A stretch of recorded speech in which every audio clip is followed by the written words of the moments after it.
بسم الله الرحمن الرحيم وأصلي وأسلم على سيد الأولين والآخرين نبينا محمد وعلى آله وصحبه أجمعين.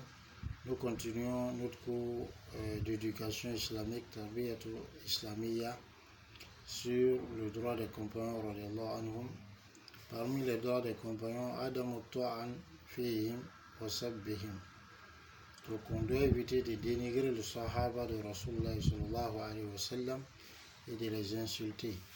عن أبي سعيد الخدري رضي الله عنه قال قال رسول الله صلى الله عليه وسلم لا تسبوا أصحابي فوالذي نفس محمد صلى الله عليه وسلم بيده لو أنفق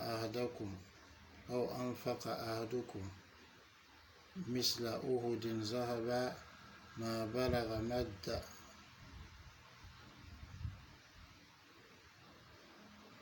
مد أحدهم أو نصيفه رواه البخاري ومسلم. Sur Abu Sa'id al-Khudri radiyallahu anhu,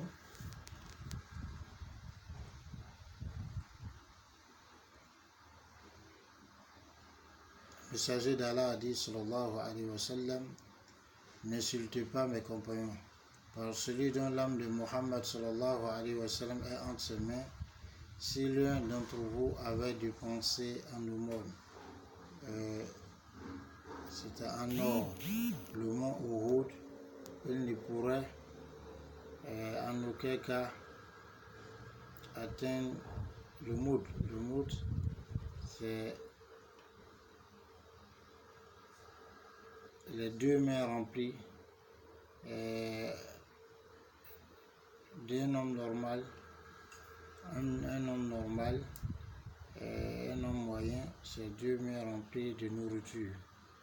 Donc, si l'un d'entre nous avait dépensé le mont Uhud comme or, une quantité d'or équivalente au mont Uhud comme aumône, cela ne pourra atteindre le moud des Sahaba radhiyallahu anhum, ni la moitié de la moud. L'hadith est rapporté par Bukhari Muslim. Et donc, ceux qui dénigrent les compagnons de Rasulullah sallallahu alayhi wa sallam, les insultes, en fait c'est des anadiqa, ce sont des hypocrites, parce qu'en réalité ils sont en train de démentir Allah subhanahu wa ta'ala et démentir son messager sallallahu alayhi wa sallam dans les versets dans lesquels Allah subhanahu wa ta'ala a fait l'éloge des compagnons et dans les ahadiths dans lesquels Rasulullah sallallahu alayhi wa sallam a fait l'éloge. Deuxième des choses, en réalité, c'est Allah subhanahu wa ta'ala que eux-mêmes dénigrent et Rasul même sallallahu alayhi wa sallam. Et c'est ce que l'imam al-Barbahari a dit, rahimahullah. Est-ce que tu vois quelqu'un dénigrer les sahaba radhiyallahu anhum, il faut savoir que c'est Mohammed même qui recherche sallallahu alayhi wa sallam.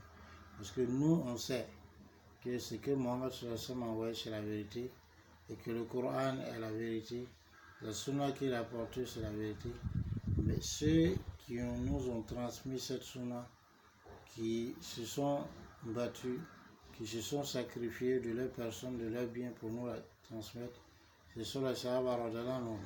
Donc si quelqu'un les dénigre, il est en train de dénigrer Muhammad même sallallahu alayhi wa sallam. Voilà pourquoi il a été rapporté par l'imam Ahmad. D'après Ibn Mas'ud radhiyallahu anhu, il dit que Allah subhanahu wa ta'ala a regardé les cœurs des serviteurs et il a trouvé que le cœur de Muhammad sallallahu alayhi wa sallam était le meilleur des cœurs. Alors il a choisi pour lui-même, il lui a fait la révélation. Et il a regardé les cœurs des serviteurs après Muhammad sallallahu alayhi wa sallam. Il a trouvé que les compagnons de Rasulullah sallallahu alayhi wa sallam étaient les meilleurs et il les a choisis. Pour être en compagnie de son messager, pour le secourir et aussi pour pouvoir combattre pour sa religion. Et donc, il n'y a pas de raison à dénigrer ceux-là. Et ceux qui dénigrent les compagnons de Rasulullah sallallahu alayhi wa sallam, on ne doit pas s'asseoir avec eux, on ne doit même pas causer avec eux, on ne doit pas se mêler à eux. parce qu'en réalité, la malédiction et la colère d'Allah subhanahu wa ta'ala est sur ceux-là. Parce que comment dénigrer et insulter des gens qu'Allah subhanahu wa ta'ala a créés, des gens à qui Allah subhanahu wa ta'ala a donné des diplômes de vertu. Donc il y a problème. Et une autre chose, c'est de lire dans le Sahih al-Bukhari et le Sahih Muslim, qui est le livre que les gens de la Sunna ont écrit pour parler de la valeur des compagnons radiyallahu anhum. Allah nous accorde la bonne compréhension. Donc il est important pour nous. Et ceux qui dénigrent les compagnons de Rasulullah sallallahu alayhi wa sallam, en réalité, ils augmentent leur péché. Parce que des gens que tu n'as jamais connus, que tu n'as jamais vus, donc ça veut dire qu'il n'y a pas d'animosité entre toi et eux par rapport à de l'argent ou un business ou quelque chose. Mais c'est par rapport à la religion que eux, ils ont apporté. Et donc, si tu les dénigres, il y a problème. Deuxième des choses, ils augmentent en cela. Alors, les mérites des Sahaba, puisque eux sont dans leur tombe, leurs actions normalement sont censées s'arrêter, sauf ce qu'ils ont fait comme cela, Diaria, ou les efforts qu'ils ont fait qui continuent de se propager. Mais des gens continuent de les insulter, des gens qui ne sont même pas proches de leur époque.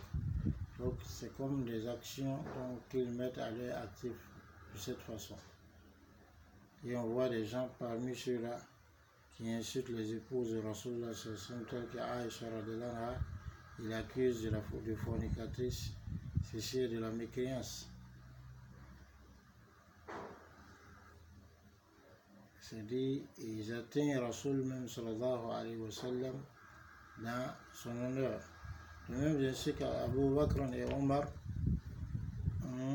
en disant qu'ils sont al-Jibt ou al-Tawut, donc il est qualifié de shaitan, de diable. Pourtant, Rasulullah sallallahu alayhi wa sallam a dit, prenez exemple sur les deux qui viennent après moi, c'est-à-dire Abu Bakr et Omar. Et donc, c'est ceux donc dont le travail d'insulter et de dénigrer les compagnons de Rasulullah sallallahu alayhi wa sallam, ils sont vraiment en danger par rapport à leur religion. Qu'Allah nous en préserve, qu'Allah nous aide à purifier nos langues d'injurier les meilleurs des hommes, ceux qu'Allah a qualifiés de meilleurs et que son messager sallallahu alayhi wa sallam a qualifié de meilleurs, qu'Allah nous fasse éviter son courroux. Assalamu alaikum wa rahmatullahi wa barakatuh.